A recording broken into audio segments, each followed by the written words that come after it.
PTA और FIA की crypto currency websites block करने की कोशिश एक और मोड़ ले गई। Pakistan telecommunication authority PTA और FIA cyber crime cryptocurrency websites को ब्लॉक करने के तरीकाकार का फैसला करने के लिए जिदोजहद कर रहे हैं।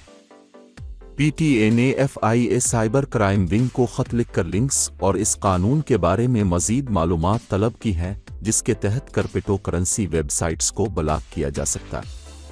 PTA ज़राए के मुताबिक वफाकी वॉच डॉग के साइबर क्राइम विंग ने 1600 वेबसाइट्स की फहरिस्त की निशानदेही की है और PTA से दरख्वास्त की है कि उन्हें ब्लॉक किया जाए। ताहम मसला ये है कि ज़्यादातर वेबसाइट्स लिंक्स पहले ही काम नहीं कर रहे, कुछ वेबसाइट्स दूसरे कारोबार कर रही हैं और क्रिप्टो करेंसी के साइड लिंक्स हैं।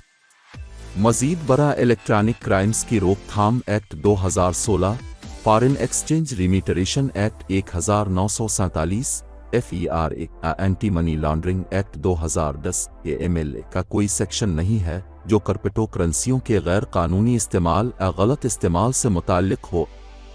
टेलीकॉम रेगुलेटर इस कानून के बारे में वाज़ेह नहीं है जिसके तहत उन वेबसाइट्स और लिंक्स को ब्लॉक किया जाना चाहिए और PTA ने इन वेबसाइट्स के बारे में मजीद तफसीलात की दरख्वास्त की। FIA साइबर क्राइम ने PTA को 1600 वेबसाइट्स और लिंक्स ब्लॉक करने पर खत लिखा था। FIA साइबर क्राइम ज़राए के मुताबिक FIA ने क्रिप्टो करेंसी डीलर्स और ऑपरेटर्स की फहरिस्तें मुरतब कर ली हैं। जल्द ही इस सिलसिले में क्रैकडाउन शुरू कर दिया जाएगा।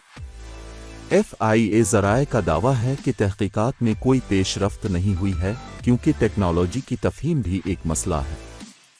ये बात काबिल जिक्र है कि बनस के माहिरीन इस सिलसिले में FIA साइबर क्राइम टीम को टेक्नोलॉजी को समझने में मदद कर रहे हैं। माहिरीन के मुताबिक क्रिप्टो करेंसी ब्लॉकचेन टेक्नोलॉजी का इस्तेमाल करती है।